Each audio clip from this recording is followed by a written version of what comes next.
All right, music students, today there are several things that I want to walk you through to make sure you know how to do them, and then we're going to get into the challenge that goes along with the introduction to OGenerator. The first thing you need to do is make sure that you have this screen recording button like you see is active on mine right now. Because I'm currently screen recording, you see it blinking. Now if you don't have that button, you need to add it. So you go into your settings, okay, you're going to come to your control center and customize controls. And then you should see that you can add all these different options at the bottom, and you want to make sure that screen recording is one that is already in your list. So if it's not there, add it. You'll need that for completing the assignment later. All right, now I want to point out that if you open OGenerator by itself, it's going to take you to this screen. And for whatever reason, the login doesn't really work there. So what works best is if you actually open it from Music First. So I'm already logged in as my sample student account, but make sure you log in here, and you can click on software and then go straight to OGenerator, or you can open it through the lesson. If I go into drumming, I can click on the OGenerator introduction, go through all that good stuff, and then I can always open something in OGenerator from here. And it's probably going to give me an alert. It's not going to work for me to open that specific task, but that's okay. So that's the first thing I need you to understand, is how to have the screen recording button and how to properly open OGenerator so that you're already signed in. And you should notice it says up on the top left, I'm signed in as sample student. Your name should appear there. If you have any problems with that much, let me know. So at this point, if you need to, you can hit pause and take care of those tasks. All right, now that you know how to do the screen recording and make sure that you are in the app logged in correctly, we're going to get into the challenge itself, what you'll be doing. But in order to do that, we need to make sure that your app, the kit in your app, is set up just like the one in the challenge here. So what you see on this screen is what you need to imitate over in your app. So in the app, I need to start by making sure I have the same 5 instruments on the, or groups I should say, on the top right as I did over in the challenge. So I need to swap the piano out. So I just click swap, and I'm going to change it to strings, which is under keyboard, effects, all that good stuff. So strings, okay, yes. Go ahead and do that on your end as well. And then I'm changing the second group, bounce dance. I don't want that, so I click swap, and I need it to be acoustic pick. So I'm going to guitar, and I am clicking acoustic pick. Oh, I just changed. There we go. Right there. Make sure you change that on yours. So those should be the 5 instrument choices or instrument groups that you have in your composition. Now I need to get all of the keys that they already have there. I need to set those up in mine. So starting with pad 1, I need the strings to be A minor and the acoustic to be A low. So I'm going back into here. I'm changing this to A minor, and the minors are down kind of far. So you got to scroll a little bit to get, anytime it says minor, and this one's going to be A low. Okay, should look like that. Nothing on pad 2. Pad 3 is E low, only right here. Nothing else. Pads 4, 5, 6 are blank. Pad 7, I've got D minor low and F. So get that set up. D minor low, and then F, not F low, I want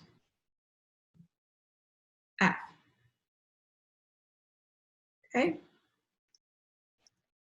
Nothing on pads 8, 9, or 10. On pad 11, I've got G minor, D low. So go ahead and change those, G minor, D low.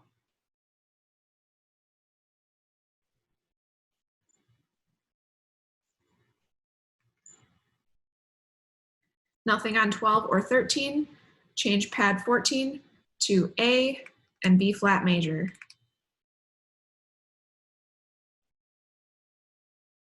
Again, it's not A low, it's just A. And this is B flat major. So you can't just use regular B major, it's gotta be B flat major.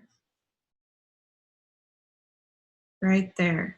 Okay, now over on the pad, it just looks like B major, but that should be correct when I actually hear it. So it looks all the same. All right, make sure you get that set up correctly. Once you have that, you may proceed. In front of you is a riff. Your first challenge is to put in the first easy step to creating a drum beat. A clue is the hi-hats. Press play. So now take a listen. It should be like this.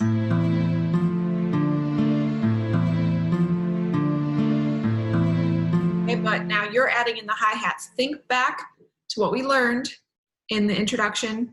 It's under rock cymbals, so it's the yellow line, and you're gonna be using the hi-hat closed. Try to remember where that's supposed to all go. Get that part set, your hi-hats, and then you can go to step 2. Your second challenge. What were the second of the easy steps to create a drum beat? A clue is the bass drum. Okay, so go ahead and add your bass drum in where it's supposed to be. Thinking back to the lesson. And challenge 3. What was the third of the easy steps?